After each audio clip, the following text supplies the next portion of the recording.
All right, welcome back to Game Devs Play Games, where you can watch games and practice game design, and we are back with more Doki Doki Literature Club. Where the zombies at, Doe? Where them zombies? I'm more and more convinced that we're slowly turning these ladies against each other, and that they will kill each other. Then we're going into a ghost paradox. You have this is gonna end up like Stardew Valley. You're gonna think something huge is gonna happen, and then nothing's gonna happen. You're gonna be like, I'm a little disappointed. Okay, but this time, this is why this game's popular. Yeah, true. We'll find out. I just really wish that were the case in Stardew Valley. Suddenly the door swings open. Sorry, I'm super sorry. Ah, there you are. I didn't mean to be late. Sure you didn't. I hope you guys weren't worried or anything. Monica chose the club over her boyfriend after all.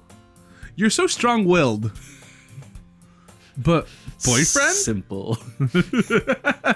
What on earth are you talking about? Monica quizzically glances at me. Ah, never mind that. What held you up anyway? Well, my last period today was study hall.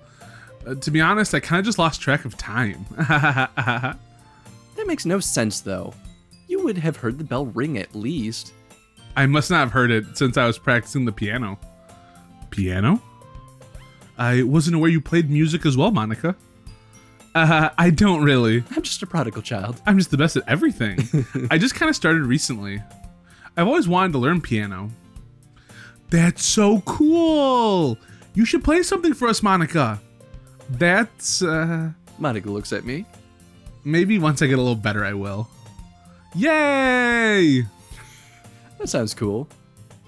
So tight. Yeah, I guess I look forward to it. No big deal. Is that so? In that case, I won't let you down, Chris's. Monica smiles sweetly. Smiles sweetly. I didn't mean any pressure or anything like that. Don't worry.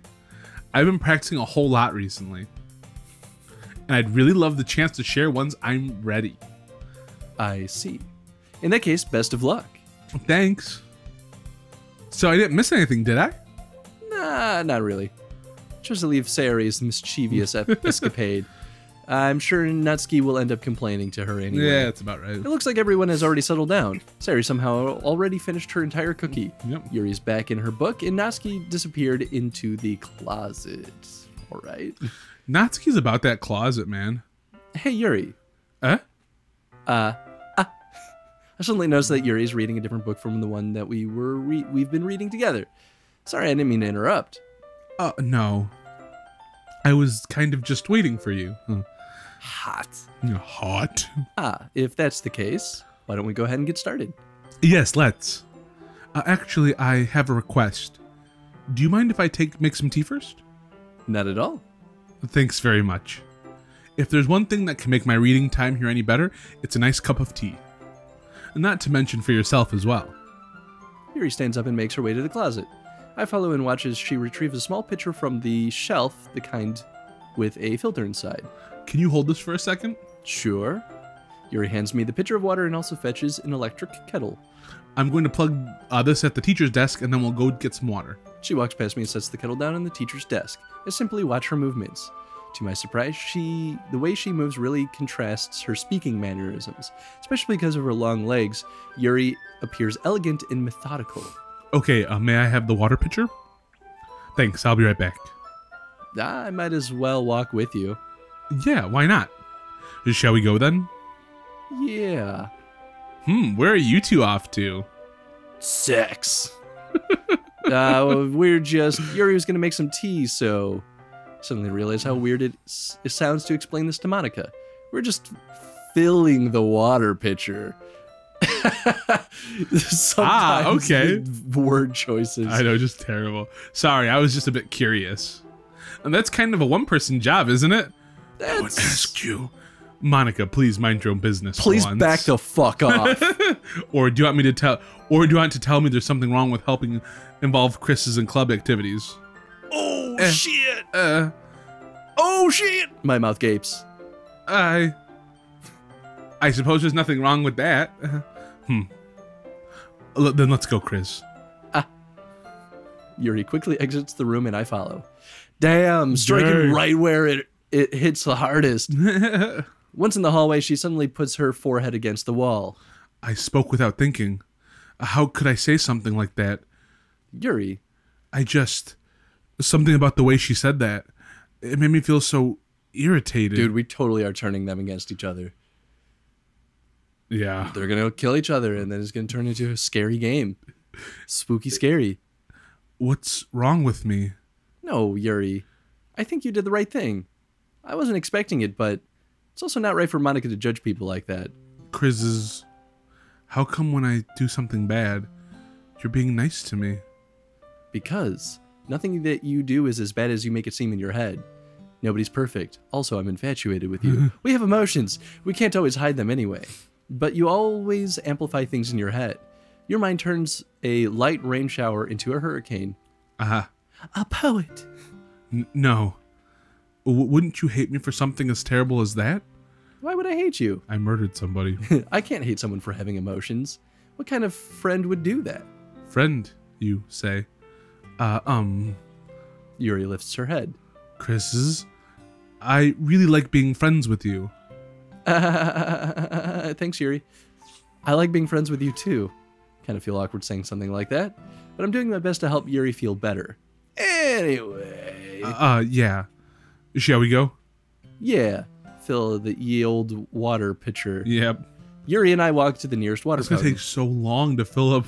I know. Once we fill up the water pitcher, we return to the classroom. Yeah, where are the teachers?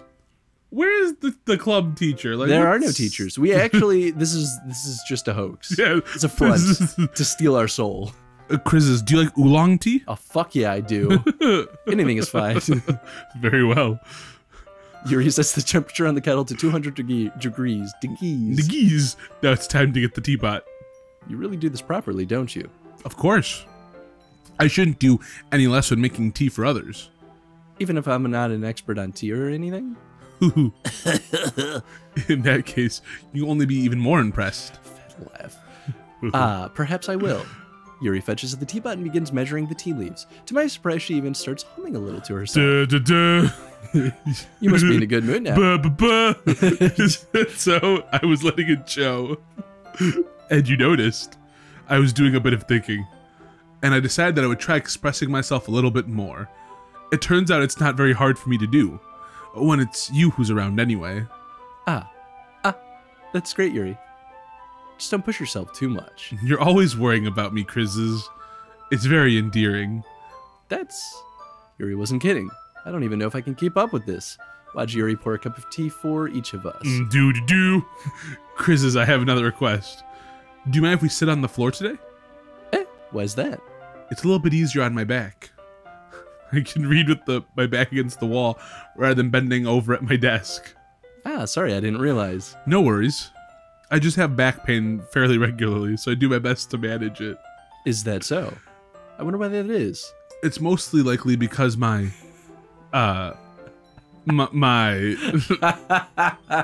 Your posture, right? Always hunched over like that while reading. Yes. Because a lot of weight pulling you Yes. forward. Yes. It's only funny to me because I know the game is going I to turn. know, like, yeah, right. If this were any other visual novel, I'd just be like, we would be playing it. We wouldn't be playing it. yeah, We exactly. just wouldn't be playing it on the show. Yes, I have a terrible reading posture, so that's why we should sit on the floor. Fair enough. Makes perfect sense to me. I'll go ahead and get the book. I retrieve the book from my bag. I have some chocolate as well. Where'd that come Where did from? that come from? I didn't mean to take a screenshot. It's on the. I'm using the Steam controller. It's on this back here. So when I hold this with one hand, it's a bag of small chocolate candies that I kept hidden from Sayori's candy radar. I take it since it'll go well with the tea. Yuri and I then sit against the wall, teacups at our sides. As if in sync, we assume the reading position. Assume the reading position. Assume the reading position. As last time, with each holding one half of the book. Except this time, our bodies are even more closer to each other. I can't see too well. Yuri slides closer to our shoulders, are touching. How am I supposed to focus on reading like this? Yuri was always kind of cute, but when she's being less apprehensive, it's almost more than I can handle. How can I hide my boner? Your teacup. Yuri hands me my teacup. It is my boner. Fumbles. Fumbles everywhere.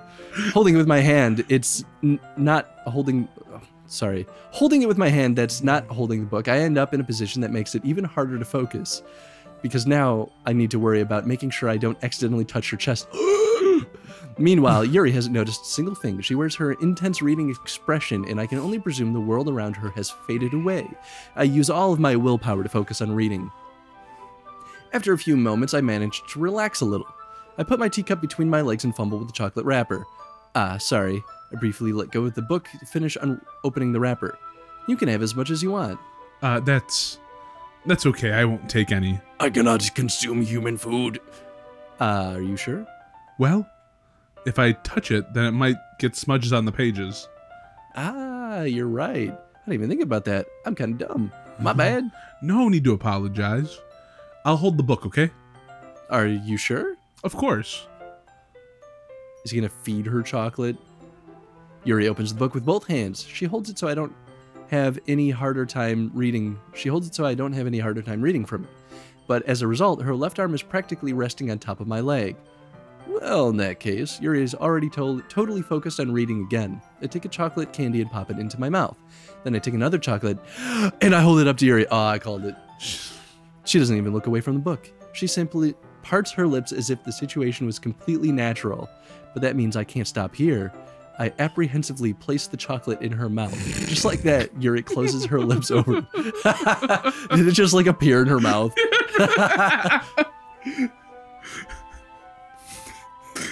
It's a weird picture. It's a very small piece of chocolate. It looks like a piece of poo is coming out of her mouth. I was going with a butt plug. But...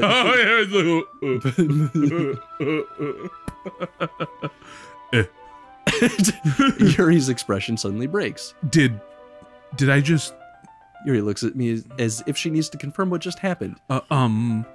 Chris is... It's kind of creepy that her eyes shifted like that. Yeah, it was creepy. Sorry. I guess I shouldn't have done that. That's... just put a fucking thing in my mouth? That's... well, you were just helping. That's something that friends do, right? Put another one in. I mean, not really in this kind of context, but yeah, that's all it was. Yeah. Then you don't need to stop her or anything. I see. The situation has gotten really tense.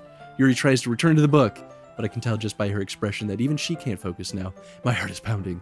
I nervously take another chocolate between my fingers, but this time Yuri's eyes meet mine. How did it even come to this? Yuri doesn't avert her gaze. I notice her chest rising, falling with the rhythm of her breaths. I raise my arm. Like before, Yuri parts her lips, but it's different this time. I take my chocolate and place it in her mouth. The most ridiculous looking thing ever. I feel her hot breath on my fingers. Okay, everyone. Oh yeah. Yuri jolts back. It's time to share poems. Chris, you can help Yuri put away the tea stuff, right? Yeah, of course. Okay, thanks. The spell is abruptly broken. I'll take care of the cups. Yeah. Yuri picks up the teacups from the floor. I pick up the bag of chocolates. In the end, we hastily clean up without so much as a word between us. I get the feeling this is something neither of us will have the courage to bring up. It's so funny. It's so... Oh, man. God, just like, are we a smut novel, Chris? Did we just happen to like the world of smut here? I mean, basically. Her hot breath on my fingers. We're ready. That's why it's so funny, because it's so ridiculous. If this wasn't going to turn out crazy, I would not play this game. No, that's not to say that people can't enjoy stuff like this. It's just not my idea. It's not something we generally would find appropriate for a Let's Play. No, absolutely not. So design breakdown. We have about another 30 seconds, so... Well, we could talk about stuff, because this is a pretty good breaking point. Let's talk about stuff. So let's hop into the question, I guess. So, I mean, because we're reading all the time, you and I even don't get a ton of time to talk about like what's going on. Not really. So I think where I currently stand with this is knowing that there's a twist in the game. Now, let's assume that we didn't know this. Yeah. We're jumping in. We think it's any other visual novel. Yeah. That has like, you know, the normal like sexy stuff going on. Right. And we jump in and we kind of follow these tropes. Right. And, you know, maybe it's not always the best writing, but it's not, in a lot of ways, it's not bad either. So no, it's if not this the is worst. what you're looking for, I think it definitely sells you on that. Yeah. Do you think that it's potentially damaging, though, to have a twist?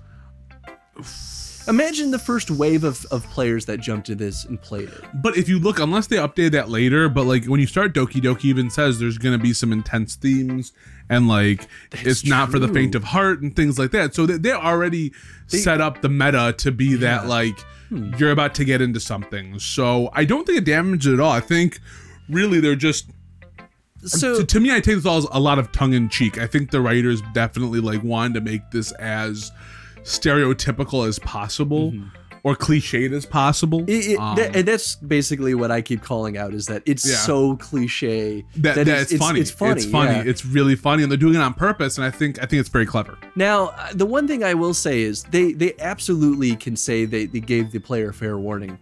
That said, to most players that jump into this, that might read as like there's some intense sexual content. That's fair. That is fair. I guess so you can take it that way. It's not super clear. Yeah, that's fair. And you know, at that point, you could say, well, it's more on the player than on the devs. Yeah. And even then, it's not necessarily a bad thing to no. Like, put the twist on this. I just wonder if it was a foul experience for that first wave of players.